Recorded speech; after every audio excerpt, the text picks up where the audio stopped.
आज के इस लीगल वीडियो के टॉपिक में हम सिविल प्रक्रिया संहिता 1908 के अंतर्गत आने वाला संपत्ति की कुर्की तथा विक्रय या बिना कुर्की विक्रय द्वारा परिधान नामक टॉपिक का विस्तृत अध्ययन करेंगे। तो चलिए शुरू करते हैं। प्रश्न ये पूछा जाता है कि संपत्ति की कुर्की तथा विक्रय या बिना कुर्की के विक्रय द्वारा परिधान से आप क्या समझते हैं। इसका उत्तर देख लेते हैं। संपत्ति की कुर्की तथा विक्रय या बिना कुर्की के विक्रय द्वारा परिधान धारा 51 की उपधारा बी में बताया गया है। न्यायालय द्वारा पारित आज्ञप्ति की तुष्टि हेतु आज्ञप्ति के निष्पादन में संपत्ति की कुर्की तथा विक्रय किया जा सकता है।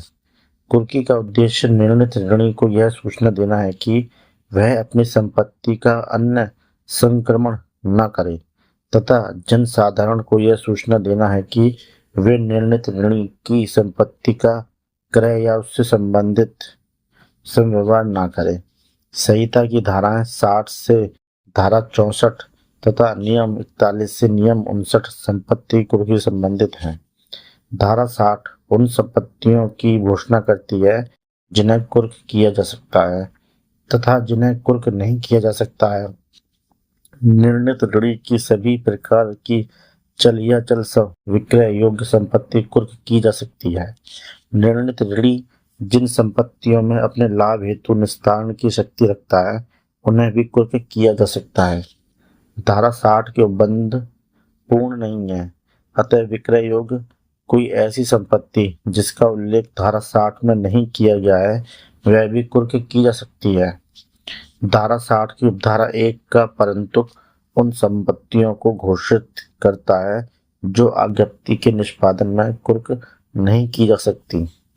आदेश 20 नियम 43 से नियम 54 में सभी प्रकार की चल अचल संपत्ति के कुर्की की प्रक्रिया का उपबंध करती है।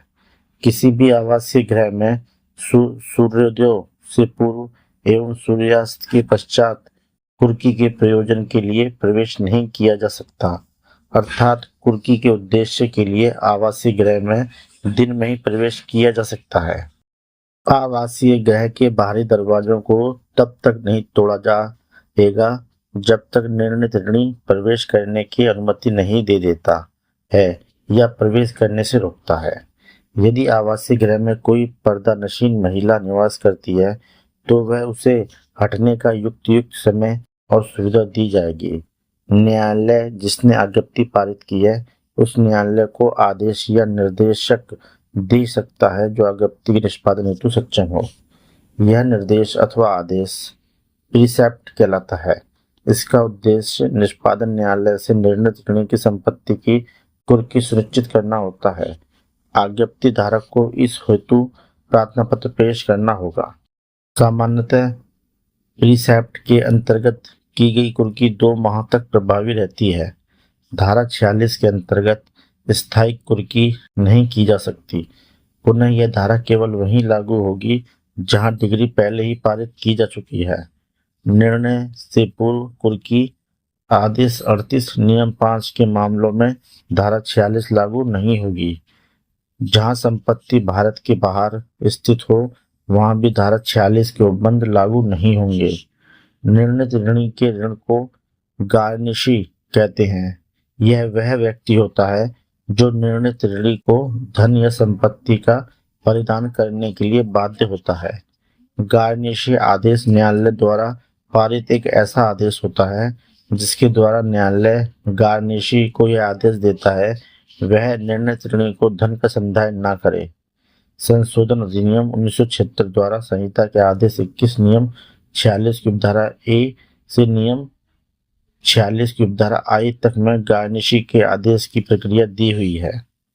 अगला पॉइंट आता है कुर्की का अवधारण अर्थात समापन। यह धारा 55 से धारा 57 में दिया गया है। संहिता के अंतर्गत कुर्की के अवधारण के लिए निम्नलिखित स्थितियां महत्वपूर्ण है। नंबर 1 जहां आज्ञप्ति की राशि संदायित हो गई हो या आज्ञप्ति अन्यथा संतुष्ट हो गई हो। नंबर 2 जहां आज्ञप्ति अपास्त कर दी गई हो या उलट दी गई हो।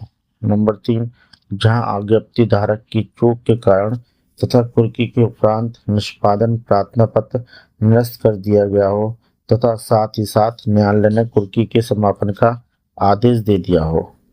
नंबर 4, पक्षकारों के मध्य कुर्की के समापन के लिए समझौता या करार होने पर। अगला पॉइंट आता है कुर्की से संबंधित आपत्तियों का निस्तारण।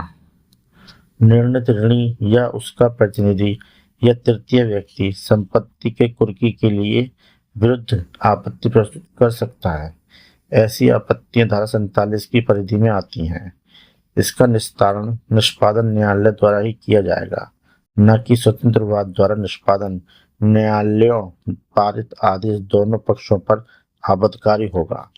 उचित समझने पर न्यायालय कुर्की के समापन का आदेश दे सकता है। धारा 64 के अनुसार कुर्की के पश्चात संपत्ति का व्यक्तिगत संक्रमण शून्य होगा। अगला पॉइंट आता है गिरफ्तारी तथा निरुद्धि द्वारा डिक्री का निष्पादन। यह धारा 51 से धारा 59, आदेश 21, नियम 37 से नियम 40 तक में दिया गया है। आज्ञप्ति के निष्पादन में निर्णित ऋणी की गिरफ्तारी तथा सिविल कारावास में उसकी निरुद्धि निष्पादन का एक ढंग है। धारा 55 से धारा 59 तथा आदेश 21, नियम 37 से 40 निर्णित ऋणी की गिरफ्तारी तथा उसकी निरुद्धि से संबंधित है। अगला पॉइंट है इसकी प्रक्रिया। नंबर 1 पॉइंट दिया हुआ है प्रक्रिया में निर्णित ऋणी को आज्ञप्ति के निष्पादन में किसी भी दिन तथा किसी भी समय गिरफ्तार किया जा सकता है। नंबर 2, गिरफ्तारी के उपरांत निर्णित ऋणी को जितना शीघ्र संभव हो न्यायालय के समक्ष लाया जाना चाहिए। निर्णित ऋणी की गिरफ्तारी का कोई भी आदेश वहां नहीं दिया जाएगा जहां डिक्री की राशि 2000 से कम हो।